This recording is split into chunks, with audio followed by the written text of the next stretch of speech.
Hello everyone, and welcome. Today we're going to be jumping into our Summoner Perfected build for Remnant 2, the Forgotten Kingdom DLC. But before we get into that, let me just say a big thank you to FadedPlayer, who suggested a lot of these changes, and you can see everything flashing in front of you now, the classes we're using as well as the gear. But I just want to talk through it while we are going through all of this. But yes, thank you to FadedPlayer. He had some awesome suggestions which we've put into play now. And I think it's been an overall net improvement for the build, but you will see the gameplay, so please do stick around. If you do enjoy, please consider liking and subscribing, and let's get into it. So we are still running with the Summoner and Handler. Our Prime is the Summoner, so we can get the Ruthless Prime perk, which gives us 20% attack speed and 50% increased damage for our minions. We're still using that with the Flyer, and with the Handler we are still using the Support Dog for some awesome passive healing. We've come across, well, thanks again to FadedPlayer, he's come across an interaction where the Atonement Band is able to proc Ruthless for us at all times, so our minions are basically always doing more damage and have more attack speed. Let's go over this. So we can see we have Lido Mark II, pretty much everything except for the chest piece. Our armor is at 152, which gives us 43.2% damage reduction. We're using the Resonating Heart still, and you can see the mods right in there.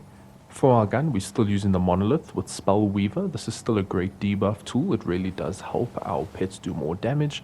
The melee weapon doesn't really matter, but we're using World's Edge with Tainted Blade. And then Nebula we have kept in here just because the mod does an absolute ton of damage on its own. Obviously you can switch it out for anything you like, but I've kept Nebula. And onto our jewelry, we are using the Soul Stone, which gives us 30% summon damage and movement speed. Overall, it's quite a massive buff to them.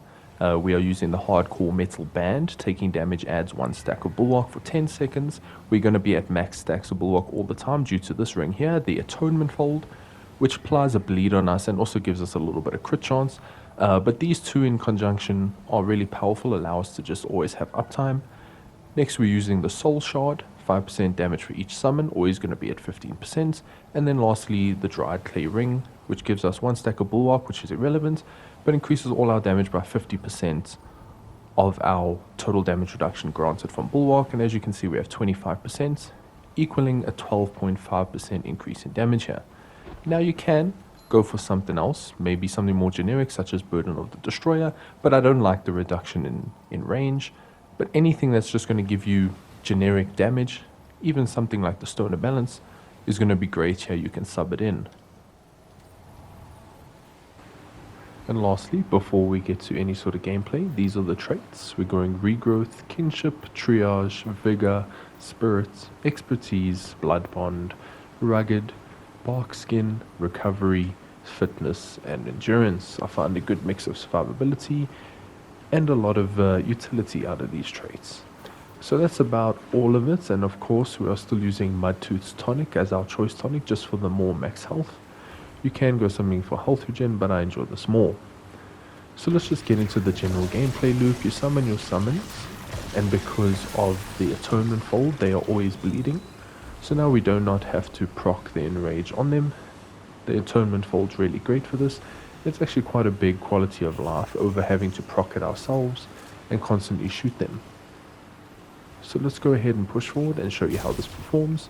Obviously our personal damage is not that high. We do supplement our pet's damage, but they do bulk of the thing for us, and you can see it one-shot that enemy for us. The Flyers are really good. They move around and just kind of bombard from above. So I'm going to leave you with some gameplay here. Do be sure to stick around for the One True King fight that we put up. It's very interesting. It is the last clip in the video. But there is going to be a good mix of mobbing and bossing scenarios for you to see in this video, so please do watch the entire thing, especially against the One True King, who is typically quite a difficult boss to fight with pets. But I'll leave you guys with that. If you enjoyed, please consider liking and subscribing, and until next time, farewell.